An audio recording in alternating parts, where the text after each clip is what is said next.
வணக்கம். இன்றைக்கி கிட்டு சமையல் வீடியோவில் நான் எப்படி மாவுக்கு அரைக்கிறேன், இட்லி மாவு அரைக்கிறேன்னுங்கிறது தான்.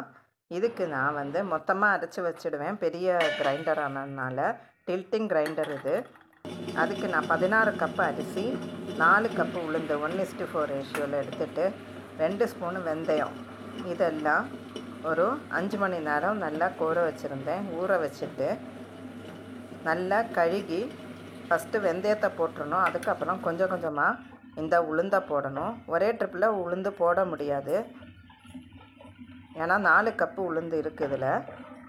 ஸோ மொத்தமாக போட்டுட்டு அது பக்கத்தில் நிற்கணும். கொஞ்சம் கொஞ்சமாக பொங்கி வரும்போது இன்னொரு சின்ன பாத்திரத்தில் எடுத்து வச்சிடணும். பொங்க எடுக்கணும். இந்த மாதிரி பண்ணும்போது இட்லி ரொம்ப சாஃப்டாக இருக்கும். இப்போ பார்த்தீங்களா பொங்கிடுச்சு. அதனால் இதை நான் இன்னொரு பெரிய பாத்திரத்தில் ட்ரான்ஸ்ஃபர் பண்ணிவிடுவேன். இன்னும் திருப்பியும் அரையும் போது அது பொங்கி வந்துகிட்டே தான் இருக்கும். அதை கொஞ்சம் கொஞ்சமாக ஒரு எக்ஸ்ட்ரா பாத்திரத்தில் எடுத்துடணும். கடைசியாக ஃபுல்லாக அரைஞ்சி வந்த பிறகு வர மாவை மட்டும் டில்ட்டு பண்ணி கீழே இருக்கிற பானையில் நம்ம வலிச்சு எடுத்துடணும். இப்போ இந்த உளுந்து எப்படி நான் அரைக்கிறேன்னு பார்க்கலாம்.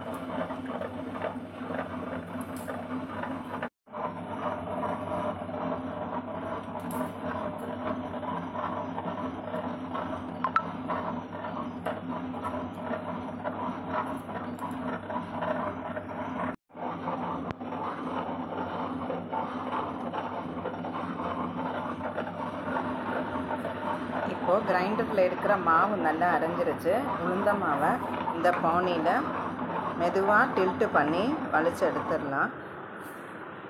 கீழே கொட்டாமல் பார்த்து பண்ணணும். நான் ஃபோனை வச்சுட்டு பண்ணதுனால எனக்கு ஆக்சுவலாக கொஞ்சம் கொட்டிடுச்சு. ஸோ அதனால் எனக்கு அது வீடியோ எடுக்க முடியல. ஸோ திருப்பி அதை ஓட விட்டு மீதி உளுந்த அதில் கொஞ்சம் கொஞ்சமாக போடணும், தெறிக்காமல் போடணும்.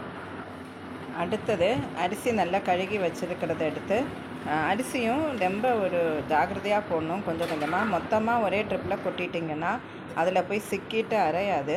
அதனால் ஒரு சின்ன பாத்திரத்தில் போட்டு அதை அரைய கொஞ்சம் கொஞ்சமாக போட்டு, இது மொத்தமாக போடலாம். என்னோடய கிரைண்டரோட அளவு அதுதான். 16 கப்பு அரிசி ஒரே ட்ரிப்பில் போடலாம். ஸோ நான் கொஞ்சம் இப்படி அரைய அது கூட சேர்த்துடணும். பொறுமையாக தான் செய்யணும் இதெல்லாம். ஸோ இப்போ அரிசியும் அரைச்சி எடுத்துடலாம். அரிசி கூட நான் ஒரு 2 ஸ்பூனுக்கு உப்பும் போட்டிருக்கேன். ஸோ அந்த உப்பும் அது கூட நல்லா மிக்ஸ் ஆகி அரைஞ்சி வரும். இப்போ பார்த்திங்களா ஃபுல்லாக வந்துருச்சு. தெறிக்காமல் பார்த்துக்கணும். அப்புறம் நல்லா நைஸாக அரைஞ்ச பிறகு அதுவும் நல்லா டில்ட்டு பண்ணி வலிச்சு எடுத்துடலாம்.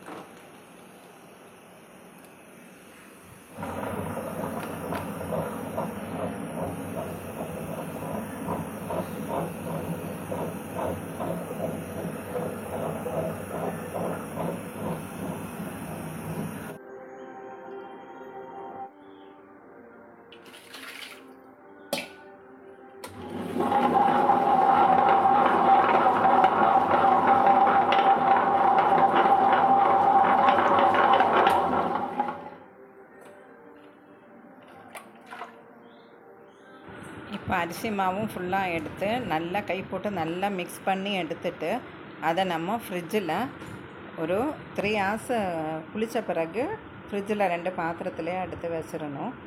இந்த வீடியோ உங்களுக்கு யூஸ்ஃபுல்லாக இருந்திருக்கும்னு நினைக்கிறேன்.